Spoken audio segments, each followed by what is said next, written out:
जो आज थोड़ा-सा भी बेहतर बनने की कोशिश करता है, वही कल बड़ी जीत हासिल करता है। नमस्कार दोस्तों, आपका स्वागत है आज के हमारी इस वीडियो में और चलिए आज का हम करंट अफ़ेयर्स शुरू करते हैं।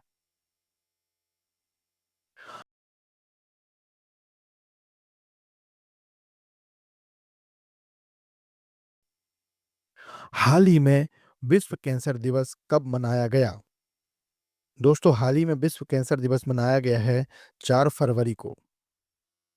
क्या है ये? देख लेते हैं इसकी शुरुआत कैसी हुई। 4 फरवरी 2000 को पेरिस में नए मिलेनियम के लिए विश्व कैंसर शिखर सम्मेलन का आयोजन किया गया। इसी सम्मेलन के साथ विश्व कैंसर दिवस की शुरुआत हुई। हर साल 4 फरवरी को कैंसर के प्रति जागरूकता दिखाने के लिए यह दिन बनाया जाता है। 2026 का वर्ष इस वैश्विक अभियान में एक निर्णायक मोड़ है। इस वर्ष 2026 में विश्व कैंसर दिवस का विषय अद्वितीयता द्वारा एकजुट यानी यूनाइटेड बाय यूनिक। इसे याद रखेंगे। विश्व कैंसर दिवस का जो विषय है अद्वितीयता द्वारा एकजुट, जो लोगों को देखभाल की चर्चा के केंद्र में रखता है। विश्व कैंसर दिवस के बहुवर्षीय अभियान 25 से 27 का मुख्य केंद्र स्वास्थ्य सेवा में समानता, हर कोई पहुंच का हकदार है के इर्द गिर्द है। यानी इंग्लिश में equity in health care, everyone deserve access. अगला सवाल है, विश्व कैंसर दिवस का मुख्य संदेश क्या है? दोस्तों, इसका मुख्य संदेश है कैंसर से डरिए नहीं, जागरूक बनिए। कैंसर से डरिए नहीं, जागरूक बनिए। अगला सवाल, भारत में पहली राष्ट्रीय स्तर की एविडेंस बेस्ड फेफड़ों के कैंसर का उपचार गाइडलाइन किस वर्ष जारी की गई? ये जारी की गई है 2026 में।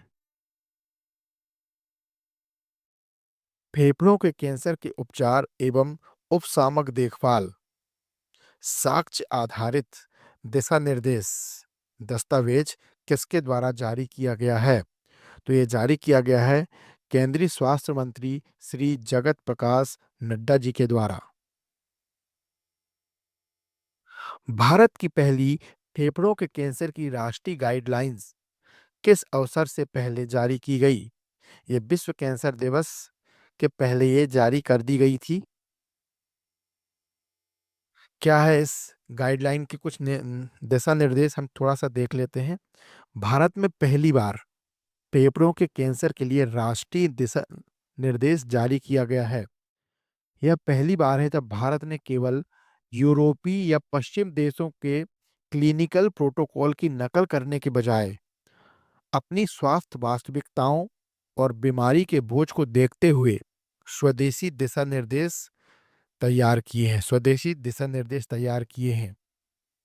ये दिशा निर्देश जो हैं 15 साक्ष्य आधारित सिफारिशों पर आधारित हैं। स्वास्थ्य मंत्रालय की तरह से जारी इस दस्तावेज में कुल 15 साक्ष्य आधारित सिफारिशें दी गई हैं, जो फेफड़ों के कैंसर के मरीजों के लिए गेम चेंजर साबित होंगी। दोस्तों, सरकारी और निजी दोनों क्षेत्रों के अस्पतालों में अब इलाज एक ही मानक से होगा, जिससे इलाज के परिणामों में आने वाले अंतर को कम किया जा सकेगा। अगली खास बात है इसकी, विदेशी मॉडल की नकल नहीं किया गया है। भारत बनेगा लीडर। स्वास्थ्य मंत्री जेपी नड्डा ने जोर देकर कहा कि भारत में अब वैश्विक मॉडलों की केवल नकल नहीं करनी चाहिए, बल्कि स्वदेशी और संदर्भ विशिष्ट समाधानों के साथ नेतृत्व करना चाहिए। कैंसर के बढ़ते बोझ को कम करने की तैयारी, इस गाइडलाइन के द्वारा फेफड़ों का कैंसर भारत में होने वाले कैंसर की मौतों में प्रमुख कारण में से एक है। अक्सर मरीज तब अस्पताल पहुंचते हैं जब बीमारी अंतिम चरण में होती है। नया संकल्प क्या है? सरकार ने उच्च जोखिम वाली आबादी के बीच निवारक और स्क्रीनिंग रणनीतियों को मजबूत करने का संकल्प लिया है। सबके लिए सुलभ ये जो गाइडलाइन है उसको आसान भाषा में उपलब्ध कराया जाएगा, ताकि मरीज, उसके परिवार और देखभाल करने वाले आसानी से समझ सकें। और विशेषज्ञों का साझा प्रयास, इस दिशा निर्देश को स्वास्थ्य अनुसंधान विभाग DHR, स्वास्थ्य सेवा महानिदेशालय DGHS और देश के शीर्ष ऑन्कोलॉजी कैंसर विज्ञान विशेषज्ञों ने मिलकर तैयार किया है। यह साइंस और करुणा का एक ऐसा मेल है जो सुनिश्चित करेगा कि इलाज के दौरान कोई भी मरीज पीछे न छूटे।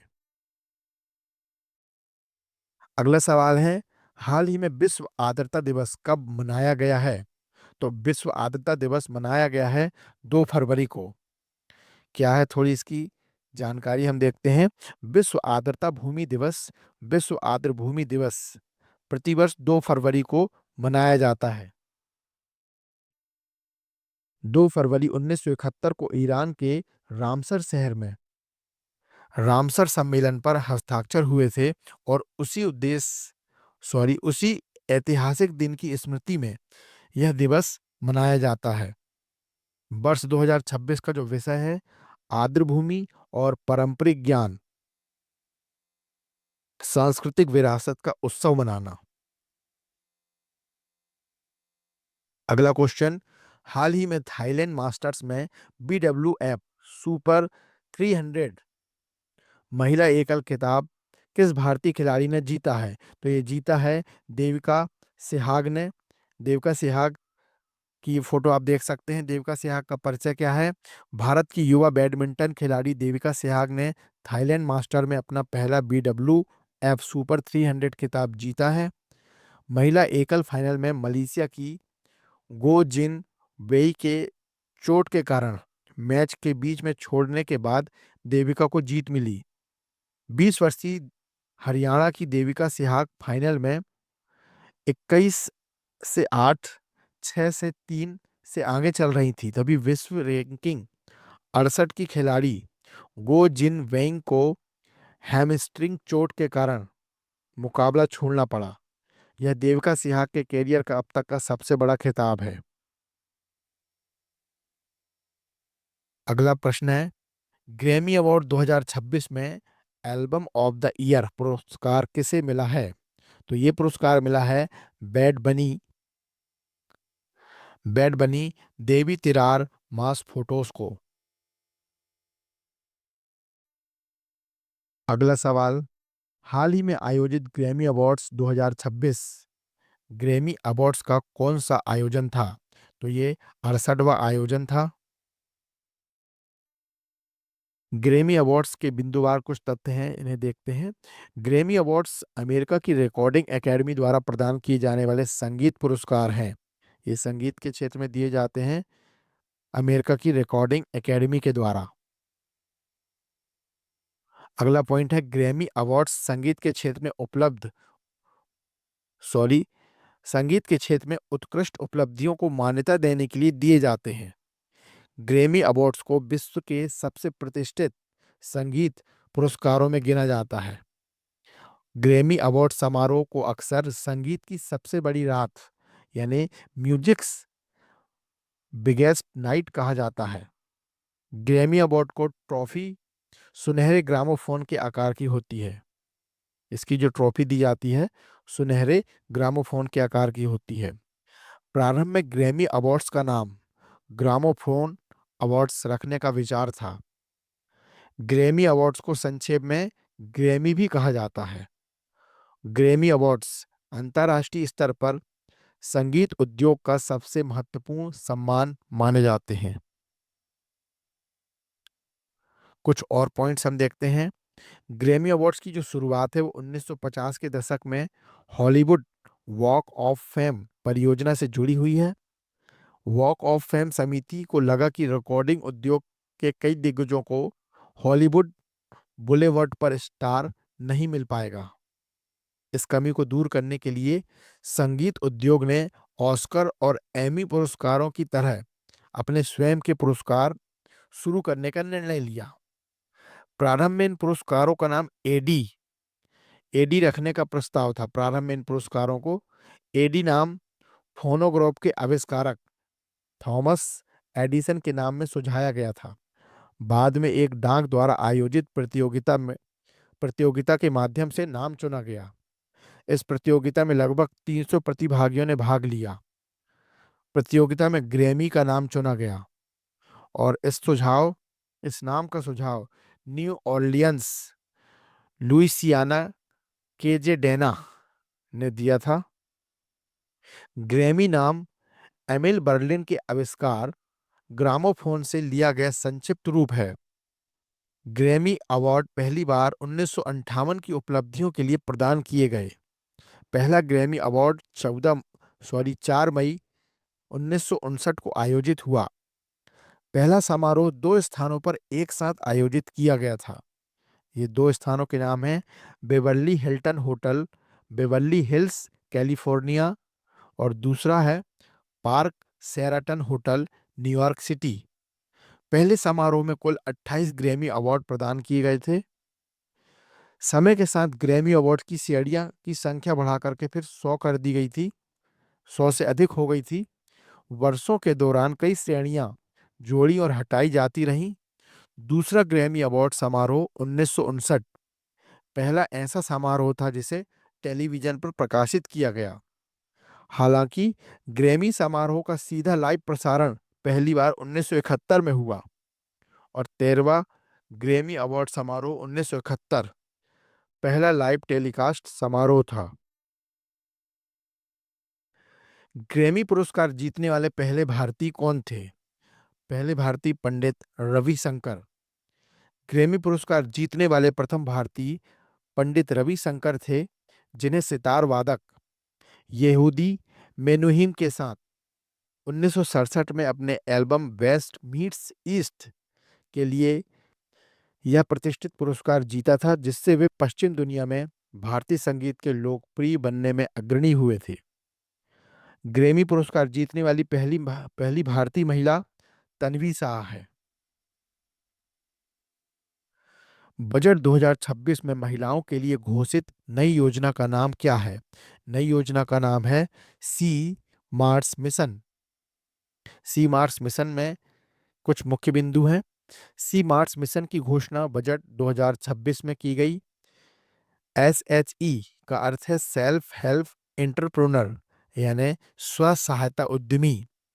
इस योजना का उद्देश्य ग्रामीण महिलाओं को उद्यमी और बिजनेस मालिक बनाना है। सी मार्ट्स देश के हर जिले में स्थापित किए जाएंगे। सी मार्ट को महिलाएं स्वयं संचालित करेंगी। सी मार्ट्स में SHG और ग्रामीण महिलाओं द्वारा बनाए गए उत्पाद बेचे जाएंगे।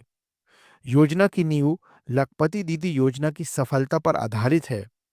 सरकार महिलाओं को पैकेजिंग, ब्रांडिंग और गुणवत्ता सुधार में सहायता देगी। सी मार्ट्स गांव और शहर के बाजार के बीच की दूरी को कम करेंगे। इस योजना से महिलाओं की आय और आत्मनिर्भरता बढ़ेगी। अगला क्वेश्चन है, हाल ही में 16.5% हिस्सेदारी के साथ कौन सा राज्य भारत का नवीनीकरणीय ऊर्जा पावर हाउस बना है? गुजरात। इसका सही जवाब है गुजरात।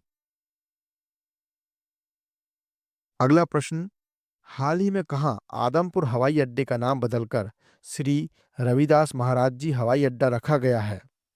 ये पंजाब। हाल ही में किस राज्य में पुराने हस्तलिपि जन्म और मृत्यु अभिलेखों के डिजिटलीकरण की शुरुआत हुई है? तो ये है नागालैंड में जन्म और मृत्यु के अभिलेखों का डिजिटलीकरण की शुरुआत की गई है, नागालैंड में। अगला सवाल, जापान की पहली महिला मुख्य प्रधानमंत्री कौन बनी है? इस प्रश्न का जवाब आपको देना है। कमेंट में आप दें इस प्रश्न का जवाब कि जापान की पहली महिला प्रधानमंत्री कौन बनी। दोस्तों, वीडियो आपके लिए कैसी रही? यदि आपने वीडियो में से कुछ सीखा तो आप जरूर कमेंट में आप बताएं, और हमारे पूछे गए इस आखिरी क्वेश्चन कि जापान की पहली महिला मुख्यमंत्री, जापान की पहली जापान की पहली महिला प्रधानमंत्री कौन बनी का जवाब आप कमेंट में जरूर दें।